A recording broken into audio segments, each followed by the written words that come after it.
ભાવનગર જિલ્લા ભાજપમાં ભવાડો થયા બાદ હવે બધું જ થાળે પાડવાના પ્રયાસો થઈ રહ્યા છે। ભાવનગરના પૂર્વ જિલ્લા પ્રમુખ મુકેશ લાંગડિયાએ જાહેર મંચ પરથી ભાજપના જ ધારાસભ્ય શંભુનાથ ટુંડિયા પર આરોપ લગાવ્યો હતો ભ્રષ્ટાચારનો। બાદમાં શનિવારે જિલ્લા ભાજપ પ્રમુખના અધ્યક્ષ સ્થાને વલભીપુર તાલુકાના 15 ગામના સરપંચ અને ભાજપના કાર્યકરો વચ્ચે બંધ બારણે મીટિંગ યોજાઈ, જેમાં પૂર્વ જિલ્લા ભાજપ પ્રમુખ અને ધારાસભ્ય વચ્ચેનો ગજગરાજ શાંત કરવા ચર્ચા કરાઈ। बैठक बाद कैमरा सामे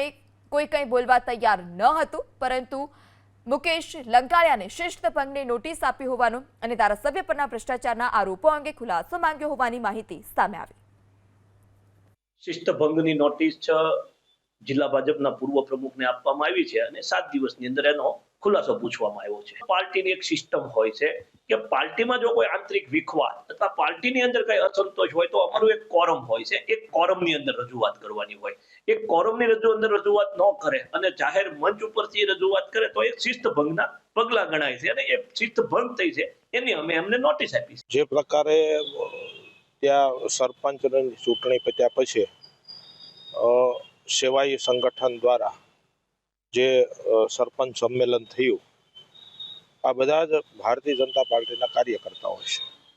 અને વર્ષોથી ભારતીય જનતા પાર્ટીનું કામ કરતા કાર્યકર્તાઓ છે અને બધાની લાગણી હતી કે આપણા ભારતીય જનતા પાર્ટીના કાર્યકર્તાઓ જ્યારે ચૂંટાયેલા છે ત્યારે આપણે આપણા તાલુકા લેવલે આપણા આગેવાનો દ્વારા એક સંમેલનનું આયોજન થાય, એના માટે સંમેલનનું આયોજન